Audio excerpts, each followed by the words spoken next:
Welcome to The Deep Dive, the show that takes a mountain of information and distills it into the most surprising insights, uh, basically giving you the shortcut to being truly well-informed.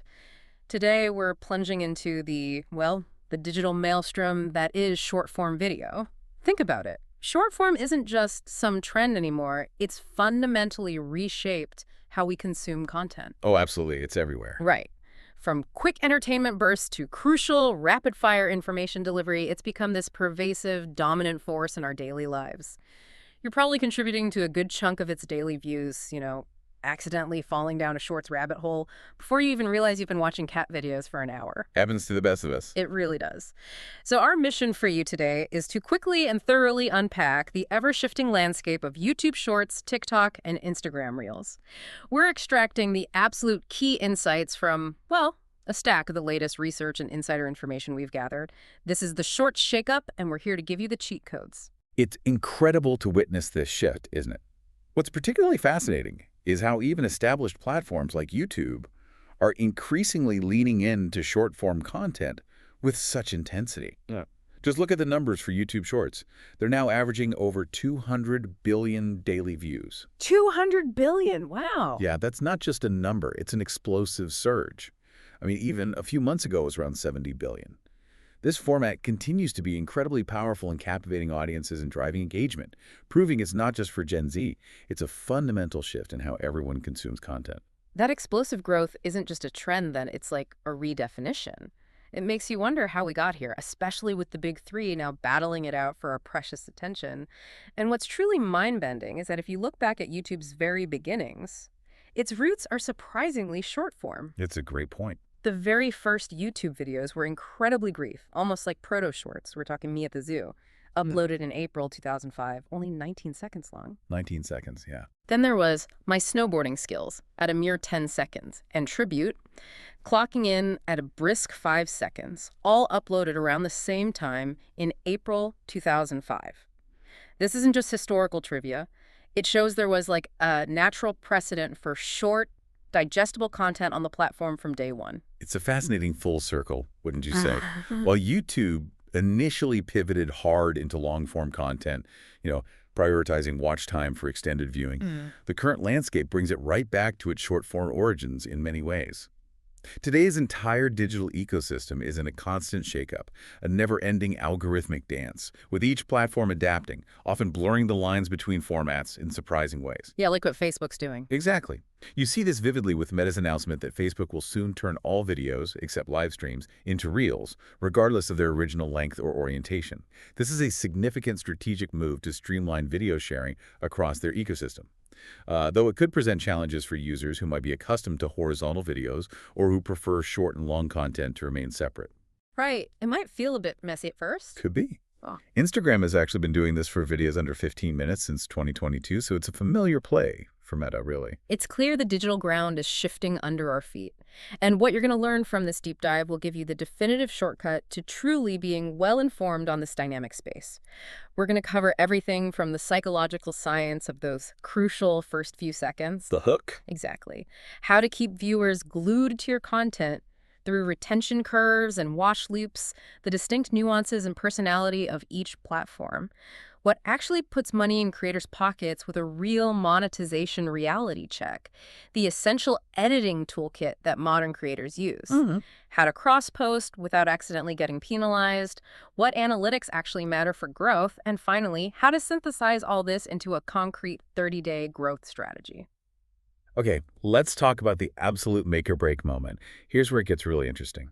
In the blink of an eye, literally the first 3 seconds, you either grab a viewer or they're gone. Poof. In a digital puff of smoke. It's brutal. Why are these initial moments so incredibly crucial, especially for short-form video? It's not just about a fleeting first impression. It's about algorithmic survival, isn't it? This raises a critical question. Why do successful shorts manage to keep about 70% of viewers watching? It's fundamentally about stopping that immediate swipe-away action. Think of it like this. Your content is a tiny boat in an ocean of millions. That first hook isn't just a fishing line. It's your flare gun screaming for attention amidst the digital chaos. A flare gun, I like that. Yeah, a strong hook in those first 3 seconds is absolutely critical because swiking away has a very negative effect on your content's potential for virality and its chances of being recommended by the algorithm. The competition for attention is relentless. With millions of videos out there, your opening line is paramount. YouTube's algorithm, for instance, essentially does a mini test launch of your short, showing it to hundreds of thousands of viewers to determine its value.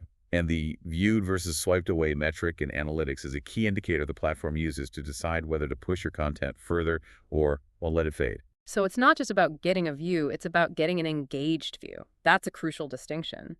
It means the era of pure clickbait for shorts might be over, or at least creators are finding more sophisticated ways to keep people watching. Definitely.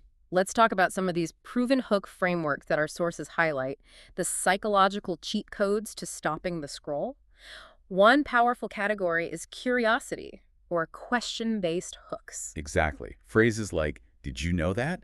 or "Have you ever wondered?" are brilliant because they immediately promise rare or intriguing knowledge. You're setting up a question in the viewer's mind that only your video can answer, creating an irresistible mental itch. Yeah, you have to know the answer. Right, or even a simple "is it possible to" can draw someone in by posing a challenge or revealing a hidden truth. That's classic psychology in action. And then there's the intrigue or exclusivity hook, which taps into a different kind of trigger.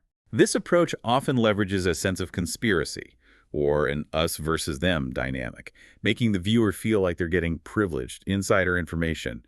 Think they don't want you to know this secret. Ooh, juicy. Yeah.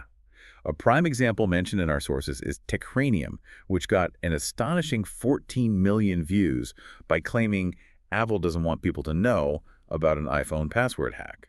Another variation is "You've never seen anything like this," which acts as a direct challenge, turning the viewing experience into a game for the audience. Like, oh yeah, prove it. Exactly.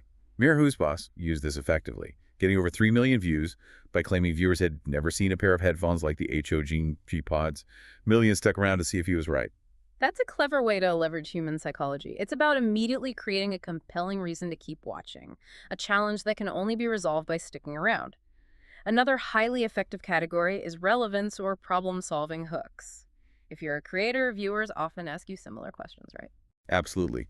Starting short with "questions I get asked a lot" immediately implies you have relevant, frequently sought-after information to share, positioning you as an authority or helpful resource.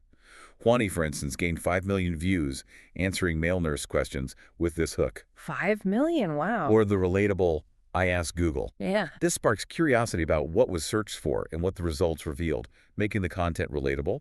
The classic "how to create" or "how to do virtually anything" also promises immediate practical value and skill teaching. Vidya Tomlinson using "how to create festive outfits" garnered over 600,000 views. Very useful. And the empowering "try this to accomplish" goal hook is a direct, empowering call to action. Key in Social intrigued 500,000 people with "try this to get more views on your next YouTube short." It's all about offering a solution or improvement. Finally, we have the personal challenge or relatability hook encapsulated by "I'm trying this so you don't have to." Oh yeah, that's a good one. This builds immediate trust with your audience by positioning you as someone who provides value and takes on challenges on their behalf, saving them time or effort. It's about shared experience and empathy. But it's not just about the words, is it? I remember reading in our sources that the visual hook is equally, if not more, important. Precisely. What's truly fascinating here is that beyond the verbal hook, the visual element is absolutely paramount. The first 10 seconds of your video, what we call the visual hook, are as crucial as your title and thumbnail, especially given how most users consume content on mobile devices, often with sound off initially. Right, the silent scroll. Exactly. It's about capturing their eye before they even register your words, creating an instant curiosity that compels them to pause their scroll. So you've hooked them in the first 3 seconds, both with captivating words and an irresistible visual. That's fantastic. You've got their attention. But now comes the real challenge. How do you keep them watching, especially when the next compelling video is just a flick away? What does retention really look like in the short-form world? Yeah, the hook gets them in the door, but retention keeps them there. It's not enough to just stop the swipe. You need to sustain that engagement through the entire clip. And if we connect this to the bigger picture, watch time and audience retention are absolutely critical metrics for content success. They're like the very currency of the algorithmic world. Todd Sherman YouTube's product lead for Shorts, highlighted that unlike long-form videos, where views often come from a conscious choice by the viewer, Shorts views primarily originate directly from the feed itself. Ah, okay, so it's discovery versus destination. Sort of. It means the algorithm is constantly testing your content with subsets of viewers, and the viewed versus swiped away metric in your analytics is a direct, unfiltered reflection of how well you're retaining attention. It's the algorithm's constant feedback loop telling you whether your content is captivating enough to hold viewers. That makes perfect sense. The algorithm is basically looking for signals that your content is compelling enough to keep people on the platform, almost like an attention bouncer. And it's not just YouTube. Our sources indicate that Instagram's algorithm, for example, heavily considers whether people watch a reel until the very end, Right. which is why shorter videos are often favored because they have a higher chance of being completed. Makes sense. Similarly, TikTok's recommendation system places a greater weight on a user finishing a longer video from beginning to end, as this signals strong interest. It's all about completion. It's the holy grail of short form. Exactly. So with completion as the goal, what strategies can creators employ to maximize this crucial retention? One key element is pacing and energy. You need to keep it fast, dynamic, and absolutely free of dead air. Every second truly counts, and a slow moment is an invitation to swipe. Keep that energy up. Yeah. Top creators like Pete Monsingo, for instance, emphasize putting the same level of effort, the same high-octane energy into their shorts as they do into their long-form content, recognizing the faster returns that high-energy short-form can bring. Another critical strategy is value density, delivering valuable information or entertainment quickly with minimal filler. Think of it like a perfectly condensed espresso shot of content, every drop packed with flavor. No wasted seconds. And what about breaking up the flow? I've heard about pattern interrupts. It sounds a bit like an editing trick. Oh, pattern interrupts are vital for preventing monotony and maintaining a dynamic viewing experience. Right. TikTok, for example, actively works to intersperse diverse types of content and explicitly states it won't show two videos in a row by the same sound or creator. Interesting. So they force variety. Right. This ensures the feed remains unpredictable, interesting, and varied for the viewer. Creators should take a cue from this and actively vary their content within a video. Use visual changes, sound effects, quick cuts, or even shifts in their voice or setting to keep attention. Jolt the senses a bit. Yeah. Beyond internal pacing, engagement signals are also critical. Likes, comments, shares, saves, and repeat views are all crucial signals for the algorithm, telling it your content is valuable. On Instagram, these interactions play a major role in content visibility across feed, reels, and explore. Shares especially, right? Shares, in particular, are a powerful indicator of broader appeal, showing that your content resonates beyond your immediate followers. It's like a viewer giving your video a personal recommendation to their friends. That brings us to the fascinating concept of the watch loop. It's not just about watching once. It's about creating content that people want to rewatch, like an earworm of a video. Precisely. You want to design content that encourages rewatches or continuous engagement. This could be achieved through building suspense that makes viewers go back to confirm something, using a super catchy sound that makes people listen again, or a surprising reveal that viewers want to see multiple times to fully grasp. Like trying to catch that detail they missed. Exactly. TikTok's algorithm, for instance, actively checks for content similarity to ensure variety and avoids recommending duplicated or already seen content, which reinforces the need for creators to be thoughtful about how their content encourages a loop, rather than just a single consumption. Think of it as creating an addictive cycle, where the viewer gets something new or confirms something intriguing with each rewatch. This raises an important question. While they all seem strikingly similar on the surface, what are the distinct personalities and nuances of YouTube Shorts, TikTok, and Instagram Reels? How do their core philosophies or technical specifications truly set them apart from one another? It feels like they're all chasing the same short-form dream, but with different rule books and strategic approaches. You're hitting on a crucial point. What's fascinating here is how each platform, despite converging on short-form video, maintains its unique approach. For instance, YouTube's deep roots as a long-form platform fundamentally inform its strategy for shorts, viewing it often as a gateway. Right, like an appetizer. Sort of. TikTok, on the other hand, built its entire empire on the endless scroll and hyper-personalization, which shaped its foundational approach to content discovery. And Instagram, with its visual-first identity, leans into Reels as its primary discovery engine. Let's start with length sweet spots and formats.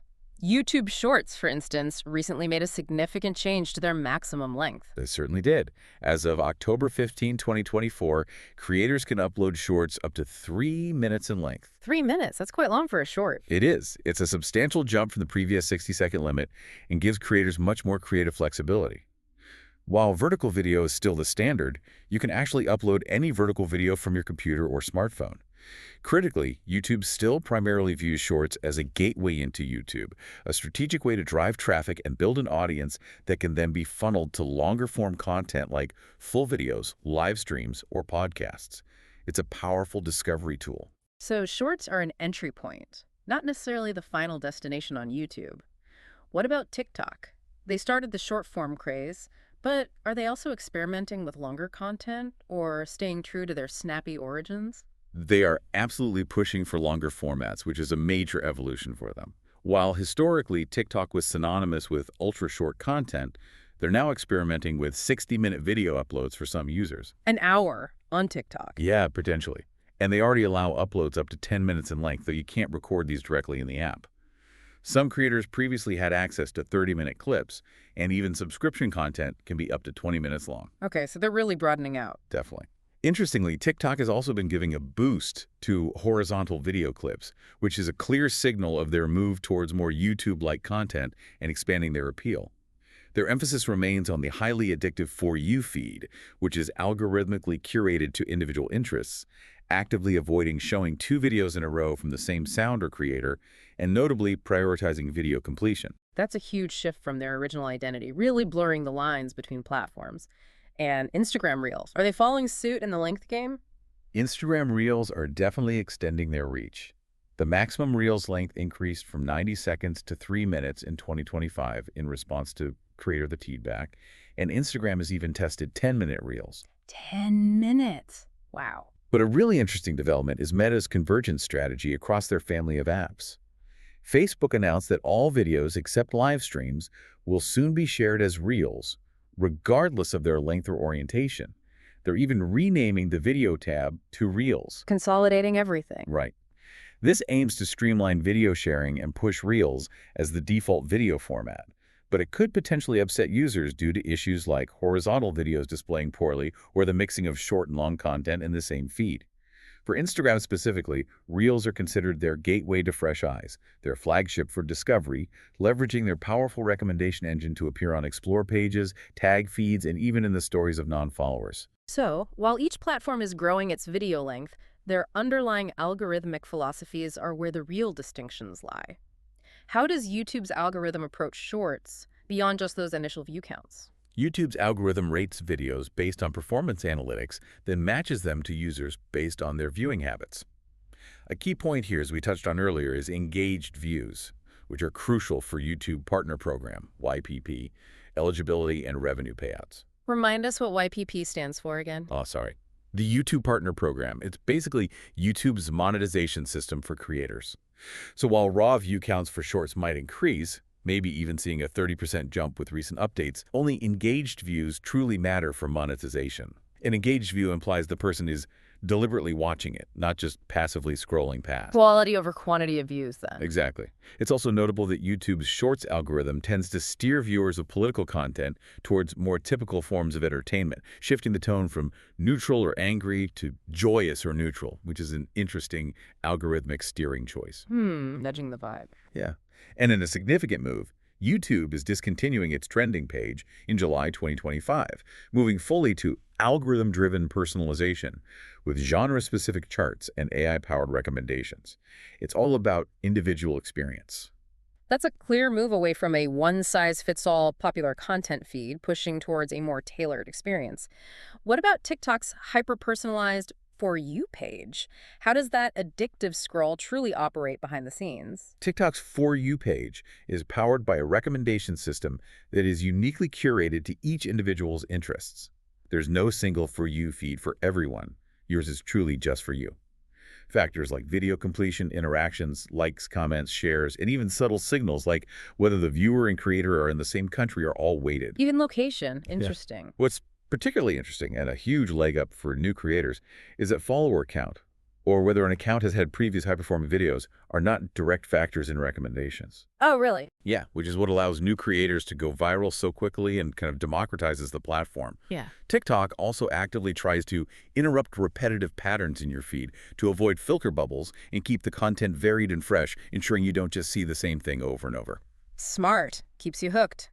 And Instagram, how does its algorithm determine what you see, particularly in Reels and on the Explore page, given its visual-first heritage? Instagram's algorithm relies heavily on interactions, likes, shares, comments, and saves for content visibility across Feed, Reels, and Explore. It's very much a social graph-driven system. For Reels ranking, the top 3 signals are watch time, likes, and sends. Shares again. Seems important across the board. Very. Shares in particular are a strong indicator of broader appeal beyond your immediate followers, signaling that the content is truly resonating. Instagram's AI systems rank content in Feed, Reels, and Stories by making predictions on how likely you are to interact with a post, whether that's spending time on it, commenting, liking, sharing, or tapping on the profile. The more likely you are to take these actions, the higher the content will appear in your feed.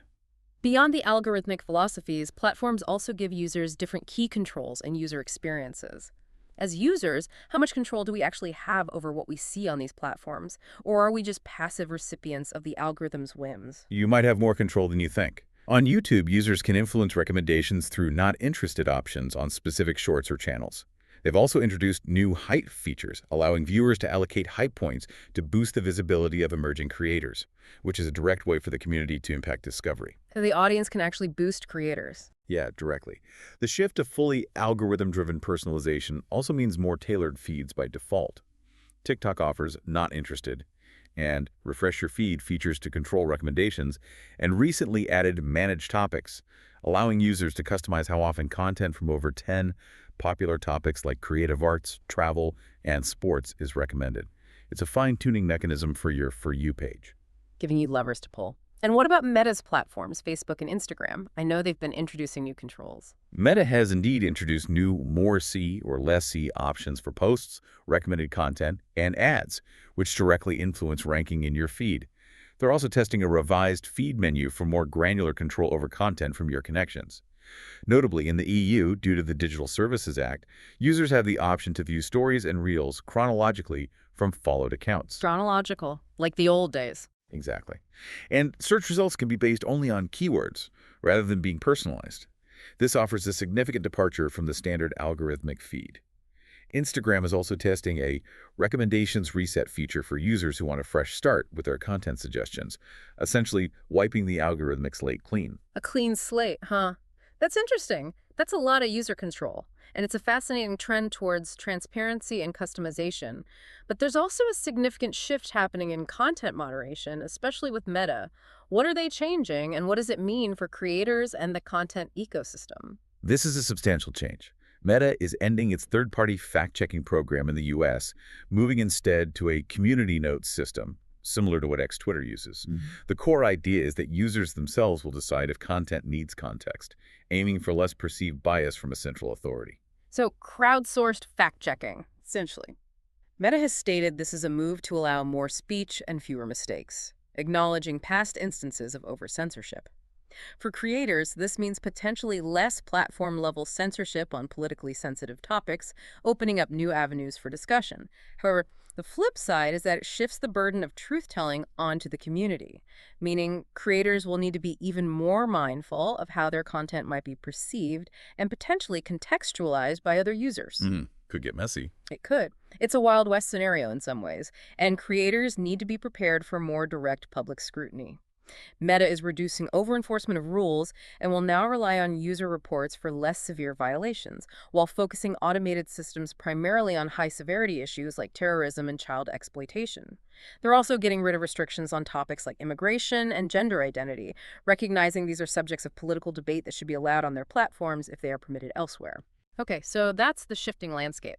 But for creators, the burning question is, what does this all mean for building a career? The old saying was, don't quit your day job, but are short-form platforms actually changing that? What actually pays the bills for these creators? If we connect this to the bigger picture, YouTube, more than any other platform, has truly established a robust and remarkably transparent creator economy, offering diverse and clearly defined monetization paths. It's paid out an incredible $70 billion to creators, artists, and media companies over the last 3 years alone. $70 billion just from YouTube. Just from YouTube in 3 years. It makes it the undeniable leader in direct creator monetization. That's staggering, almost hard to wrap your head around. Let's dig into YouTube's multifaceted monetization. How does their Shorts ad revenue sharing actually work, beyond just the promise of earnings? Okay, so only monetizing partners who accept the Shorts monetization module within the YouTube Partner Program, YPP, which again is their monetization system, can earn from ads in Shorts. Each month, revenue from ads running between videos in the Shorts feed is pooled. Then, a creator pool is calculated based on engaged views and music usage by monetizing creators. Engaged views again? That term keeps popping up. It's crucial. Now, it's important to understand that if third-party music is used, it reduces the allocation to the creator pool for that specific short. However, other third-party content, even with Content ID claims, YouTube's automated system for copyrighted material, does not currently reduce that allocation. Okay, so music usage hits the pool, but other claimed content doesn't. Currently, yes. This model is designed to simplify music licensing, letting creators use music without worrying about directly impacting their individual earnings from that specific short, though it affects the overall pool available.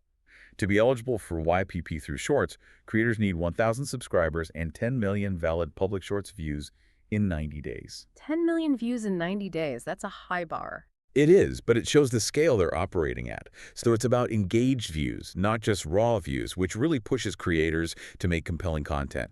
And we've heard some powerful creator insights about this, haven't we? Absolutely. Kat Burno, for example, saw her subscriber count explode from 2,000 to 6 million in just a year, primarily through Shorts. Wow, incredible growth. She's found YouTube's monetization significantly higher compared to other platforms for similar view counts, indicating its strength. Alan Chicken Chow also credits Shorts revenue sharing with building a sustainable business. These aren't isolated cases. They highlight how impactful this program has been for creators genuinely seeking to build a career. Beyond just Shorts ads, YouTube offers a much broader YPP and true diversification of revenue. Yes, this is where YouTube truly stands apart. It is the only platform that allows creators to upload and monetize across multiple formats: Shorts, video on demand, long form, live streams, podcasts, and audio content. All under one roof. Exactly. This multi-format approach provides unparalleled flexibility and income streams for creators. And what about directly from fans? That seems like a growing trend across the board. Fan funding is indeed a significant and increasingly popular income stream on YouTube. Channel memberships, for instance, saw over a 50% increase in use last year, with many creators, like legal commentator Emily D. Baker, earning the majority of their YouTube revenue from memberships. More than ads, really. For some, yes. There's also Hype, that feature letting viewers allocate hype points to emerging creators' videos to boost their reach, expanding to 19 markets including India, Mexico, and select EU markets. During live streams, viewers can send Super Chat, Super Stickers, and animated GIFs like Victory Spin or Seal Splash in the US. And communities are a dedicated space for creator-subscriber connection, acting as a central hub for discussions and fan art, fostering deep engagement, and now available to all creators 16 and over with access to posts. It sounds like YouTube's are really leaning into commerce as well, not just direct ad revenue. Shopping and commerce are indeed becoming key revenue streams, transforming YouTube into a true retail powerhouse. Bora Claire generated hundreds of thousands of dollars in sales from a single video reviewing cashmere cardigans, a remarkable example of direct product sales. Hundreds of thousands from one video. That's amazing. It really is. YouTube is integrating shoppable Shorts stickers, which visually highlight the first tagged product, replacing the standard shopping button, making purchases seamless. Creators can also view YouTube shopping sales and order data directly from connected shops like Spreadshop, Spring, and Cafe24 within YouTube Analytics, giving them real-time business insights. So they can track sales directly. Yep. They're even introducing QR codes and pause ads for TV viewing to drive commerce, bridging the gap between passive viewing and active shopping. Beyond that, brand deals through Brand Connect offer direct partnership opportunities with brands, and creators also earn from YouTube Premium revenue, which is a share of subscriber fees. Overall, more than 50% of channels earning 5 figures or more on YouTube actually make money from sources other than just ads and YouTube Premium, showcasing the breadth of opportunities. So diversification is key on YouTube. Absolutely. YouTube is actively encouraging creators to see themselves not just as entertainers, but as next-generation studios and entrepreneurs. That's a truly comprehensive ecosystem, almost like a mini economy within YouTube itself. How does TikTok compare in terms of monetization? It feels like the growth has been so rapid, but is the money there? While YouTube offers a detailed payout structure, TikTok's monetization, while perhaps less transparent in direct ad share, is absolutely booming through a different, equally powerful channel: direct commerce and brand partnerships. It's largely commerce-driven, especially through TikTok Shop. Ugh, TikTok Shop, I see that everywhere. It's driving significant sales for a wide array of products. We've seen collectibles like Labubus experience an 819% increase in orders with 1.1 billion video views. A billion views. Incredible. Comfy Denim saw a 27% increase in orders, and beauty products like Wonderskin Lip Stain are selling at an incredible rate, with one sold every 5 seconds on TikTok Shop. Brands like RVLA and Catch Me are leveraging daily live sessions on TikTok Shop, using models of all sizes to help shoppers find fits and create a dynamic shopping experience. Live shopping is huge there. Very. Brand campaigns are also significant, with TikTok Spotlight being used by major entertainment companies like Warner Bros. For campaigns like Dune Part 2, which became a top driver of traffic to ticketing hubs. They also support donation stickers for initiatives like Mr. Beast's Team Water, showing a philanthropic side to their monetization. And Instagram. Where are they focusing their monetization efforts for creators? Are they also heavily into the commerce game, given their history as a visual marketplace? Instagram's monetization strategy is very much aligned with its identity as a visual and social commerce platform. While our sources don't detail specific ad revenue shares for Reels in the same way YouTube does, Instagram's focus is clearly on driving engagement and discoverability to attract brand deals and social commerce opportunities. So less direct ad share, more indirect opportunities. It seems that way. They're creating an environment where creators can connect with brands and directly sell products through integrated shopping features. Instagram is committed to providing more monetization opportunities and highlighting original content, especially for emerging creators, suggesting their focus is on long-term creator sustainability. The platform is actively evolving into a one-stop creative and commerce platform with robust shopping integrations, making it a powerful channel for direct-to-consumer sales. Okay, that gives us a clear picture of what pays the bills. Now let's unpack this. Once you have your content ideas and you understand the platform's nuances and monetization, how do you actually make these short-form videos stand out in that incredibly competitive feed? What's in the modern creator's editing toolkit to capture and hold attention, pushing that content from good to viral? What's fascinating here is how powerful yet accessible the editing tools are becoming, with artificial intelligence playing an increasingly significant role. For example, YouTube is rolling out a new video editor for Shorts, based directly on user feedback, which emphasizes user-friendly features like automatically syncing clips to music. Auto-syncing, that saves a ton of time. Absolutely. This makes professional-level editing capabilities available to a broader range of creators directly within the platform, democratizing high-quality production. That sounds like a game changer for speed and efficiency, truly reducing the barrier to entry for creators. What are some of the core editing principles that apply across the board for short-form content, regardless of the platform or the fancy new tools? First and foremost is pacing. You have to keep it fast, dynamic, and absolutely free of dead air. Every single second counts in short-form video. Silence is the enemy of the swipe away. Got it. Fast pacing. Next are pattern interrupts. These are crucial visual changes, sound effects, or quick cuts that break up the monotony and keep the viewer engaged, preventing their eyes from glazing over. Think of it as a jolt to the system, keeping attention fresh. Then, subtitles or on-screen text are essential. Oh yeah, for sound-off viewing. Exactly. Not only do they improve accessibility for viewers with hearing impairments, but they're also crucial for the majority of viewers who watch videos without sound, especially on mobile and public spaces. Instagram Reels specifically mentions weaving in captions or on-screen text to transform passive viewers into engaged ones, providing context without audio. And of course, B-roll by B-roll, we mean those supplementary clips and diverse visuals that break up your main footage and keep the viewer visually stimulated, adding richness and variety. Leaves it visually interesting. Right. Finally, leveraging memes and trending sounds is a powerful way to tap into cultural moments and significantly increase discoverability. particularly on TikTok. We've seen this dynamic on YouTube too, with trends like the anxiety challenge, which was fueled by a resurfaced track and a viral dance. So those are the general principles. But do the platforms offer their own unique, perhaps even AI-powered editing tools and integrations? I know AI is a big buzzword right now, and it seems to be seeping into every corner of content creation. They absolutely do, and AI is becoming a silent co-creator. For YouTube Shorts, they've introduced templates, making it easy to recreate trends.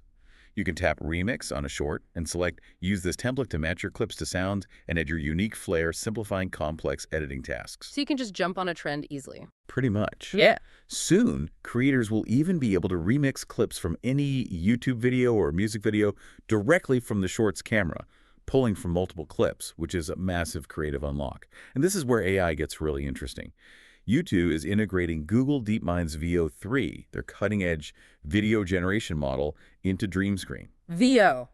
Okay, tell me more. This allows creators to generate AI-powered backgrounds and standalone video clips for Shorts, making creation easier and more imaginative. It can even turn static photos into animated videos, bringing them to life with a single click. Wow. AI video generation built right in. Yeah.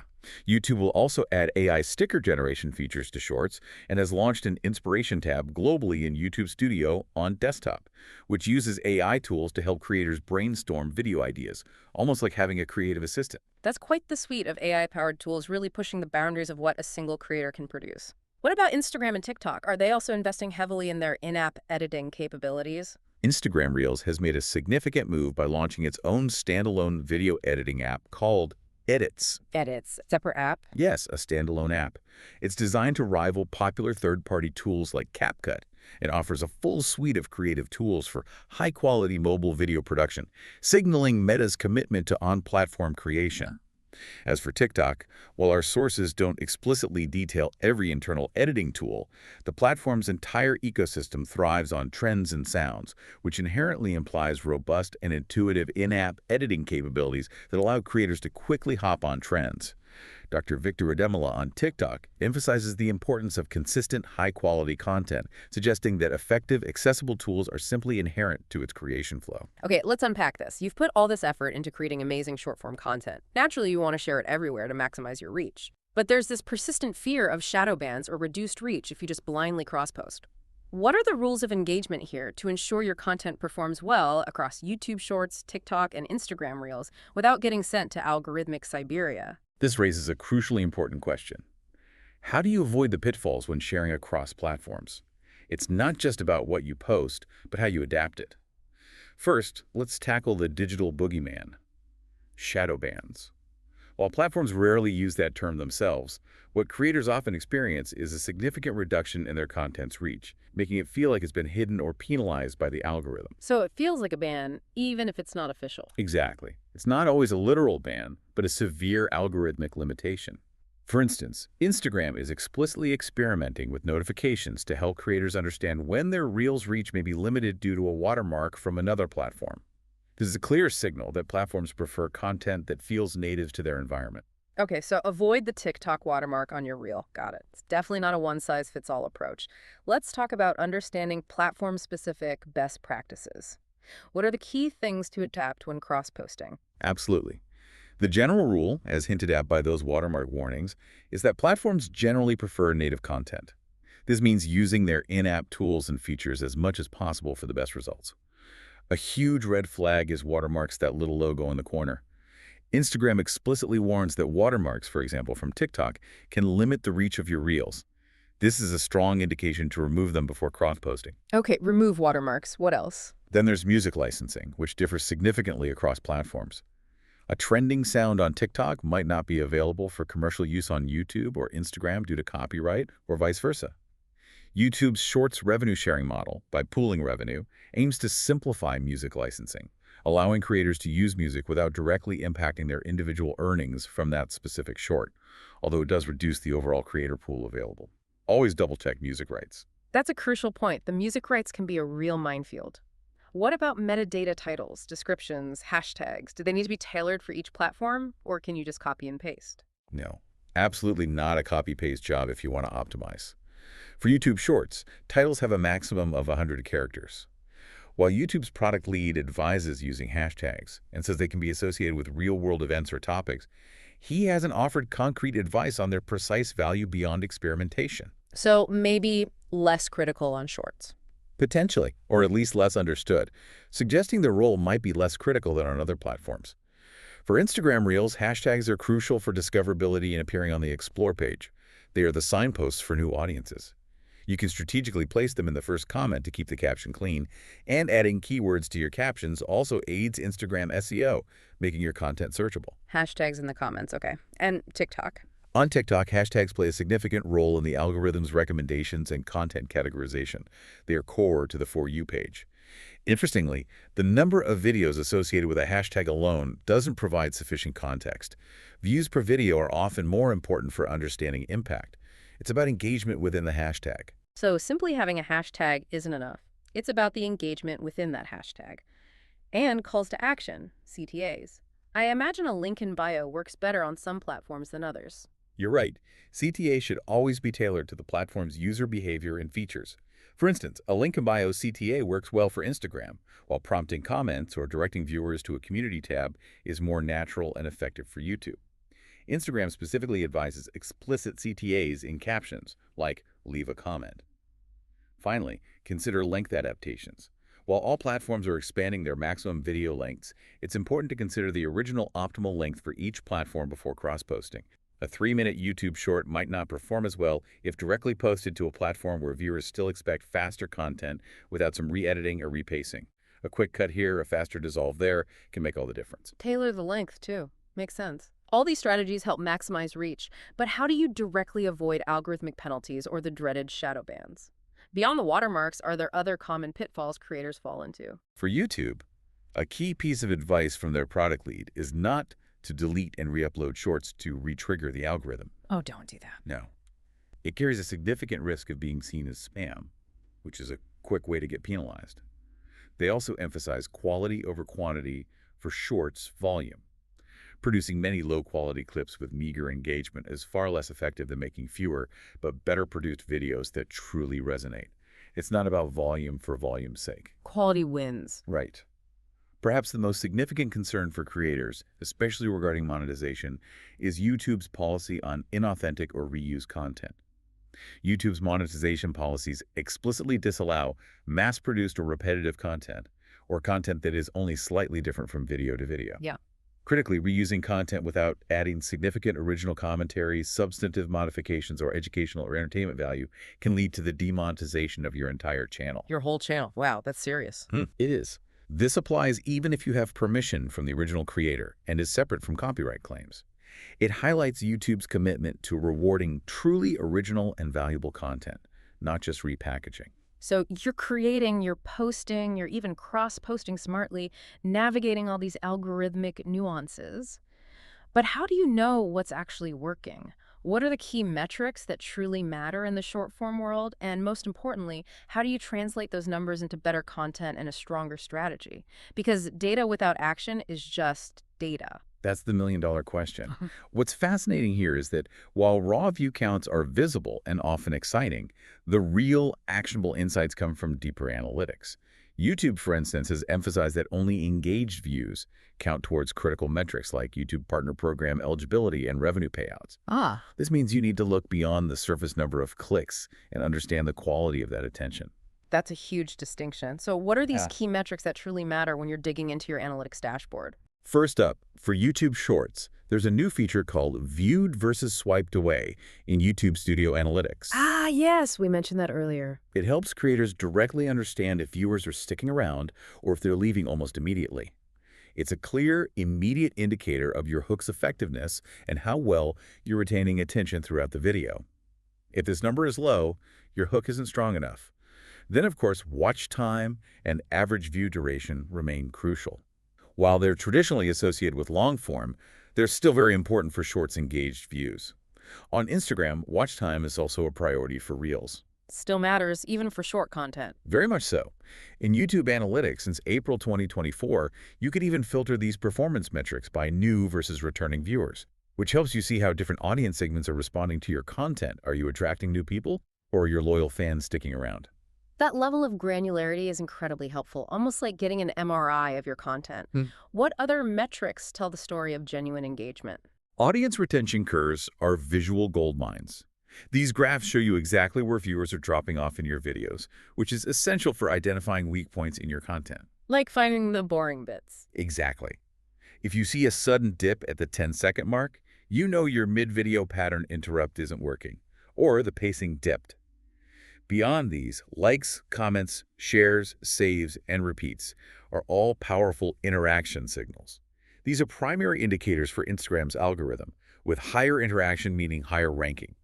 For TikTok, its algorithm also considers views, likes, and shares to inform its recommendation system. Shares in particular suggest content with broader appeal beyond your immediate followers. It's the ultimate endorsement. And saves and repeats. And saves. When someone saves your content for later viewing along with repeat views, where someone watches the same content multiple times, are strong signals of perceived value and engagement across platforms. Someone really liked it if they watched again. So it's not just about eyeballs, but about how much those eyeballs are engaging and for how long. How do creators truly use these insights to inform their creative strategy? This is where the rubber meets the road. One foundational approach, even if not an explicit in-app feature for short form, is applying the principle of A/B testing content. You can analyze different hook types, content formats, or posting times to see what resonates. The goal is to identify high-performing content by using analytics to pinpoint which themes, formats, and editing styles connect most with your audience. This helps in studying other successful YouTube shorts and understanding your own content strengths, creating a feedback loop. Learn from what works. Simple but effective. Right. Another practical application is to optimize timing. Both YouTube in its Audience tab and Instagram, through Professional Account Insights, offer data on when your specific audience is most active.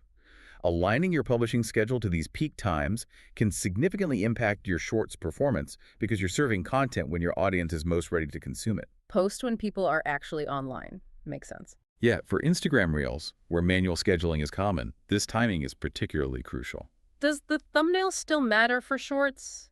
Even with the autoplaying feeds, it feels like it would be less critical. Surprisingly, thumbnail magic still matters, especially when your shorts appear in regular YouTube feeds outside the shorts shelf, where a compelling thumbnail can attract more clicks and initial impressions. Ah, so when it shows up elsewhere. Okay. Ultimately, algorithms are always trying to gauge viewer satisfaction. YouTube's Explore and Exploit system, for example, tests content with subsets of viewers to assess satisfaction before broader distribution. This means positive initial reactions are key, as the algorithm relies on those early signals. Finally, don't underestimate community feedback. Creators like Pete Monsingo and Kat Bruno highlight the importance of actively engaging with comments and using community tabs for inspiration, building a best friend connection with their audience.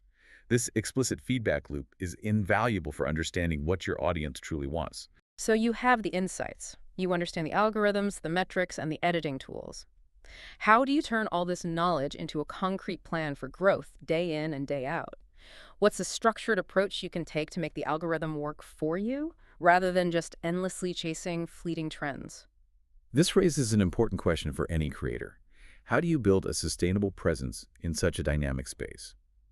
It's fundamentally about consistency, strategic planning, and continuous adaptation based on what your audience tells you, both implicitly through data and explicitly through feedback. Our sources highlight 3 foundational principles that are non-negotiable for long-term success. First, consistency is key. Regularly producing content signals high-value content to the algorithm, as Instagram's playbook emphasizes consistent reel publishing to stay top of mind. Keep showing up. Exactly. Second, it's about quality over quantity. As advised by YouTube's product lead, producing fewer, higher-quality videos with strong engagement is far more effective than posting many lower-quality clips. It's about impact, not just output. Third, a deep niche understanding is crucial. Dr. Victor Adamola on TikTok emphasizes that you can go viral if you have a deep understanding of your niche and consistently create engaging, high-quality content within that area, becoming an authority in your chosen field. So, if you were to create a 30-day sprint plan for a creator looking to truly shake up their short-form presence, how would you break it down into actionable steps? Let's conceptualize a 30-day sprint for short-form content growth, a focused effort to build momentum. Week 1, audit and ideation.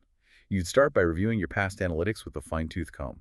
Identify your top-performing content, understand why it worked, and determine when your audience is most active. Dig into that data. Right. Then dedicate time to brainstorming hooks, actively applying the 0 to 3 second frameworks we discussed earlier, thinking about what will truly stop the scroll for your audience. Outline your core content pillars, the key themes relevant to your niche that you can consistently deliver on. And don't forget to utilize AI tools like YouTube's Inspiration tab with its AI-powered brainstorming features to kickstart new video ideas and break through creative blocks. This week is all about understanding your foundation and fueling your creative engine. That sounds like a solid starting point, almost like a strategic retreat for your content. Yeah. What about actually getting into the weeds of creating the content efficiently? That leads us into week 2, creative sprints and batching. This is where you get into efficient production. Batch creation means producing multiple shorts or reels in one session. Film a bunch at once. Exactly. This saves immense time and ensures a consistent flow of content. Creators like Pete Monsingo, for example, prioritize shorts specifically because it saves time compared to long-form content production. During this week, also experiment with different content formats within your niche. Instagram advises experimenting with carousels for deeper engagement with your existing audience, while Reels are great for attracting new audiences. And here's a crucial reminder from Rachel Brathen's success on Instagram. Be yourself. Authenticity is a powerful, irreplaceable growth driver. Viewers crave genuine connection. Authenticity is key, and it's also about building a two-way street with your audience, right? Community seems to be the bedrock of long-term success. Yes, that leads us perfectly into week 3. Collaboration and community building. Actively seek to collaborate with other creators. Cross-promotion on Instagram, for instance, is an excellent way to share your brand with a larger audience by partnering with influencers whose audience overlaps yours, introducing you to new sets of eyeballs. Tap into their audience. Right. Participate in, or even create trending challenges on Instagram Reels. These are big favorites on TikTok, and an easy, low-barrier way to gain new followers and brand visibility by leveraging existing trends. Most importantly, actively engage with comments.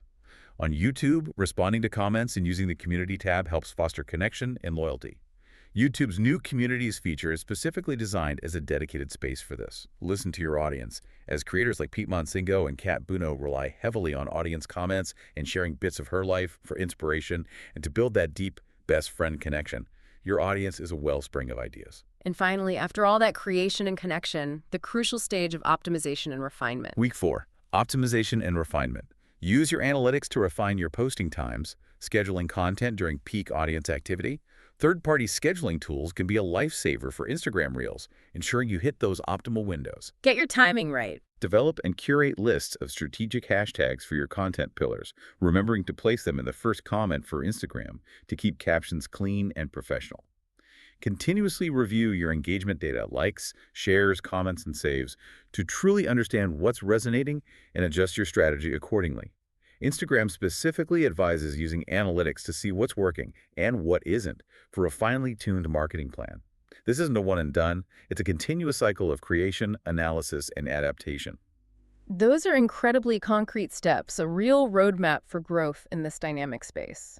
To wrap this up, let's offer some prompts for our listener to kickstart their own growth journey. First, what's one specific thing you can try this week to extend your content length by just 15 seconds? And how might that small change impact your audience's watch time and engagement? And second, consider one of the viral hook frameworks we discussed, the curiosity, intrigue, relevance, or personal challenge. How can you genuinely apply it to your next 3 short-form videos to capture more attention? Furthermore, think about a creator in a similar niche to yours whom you admire.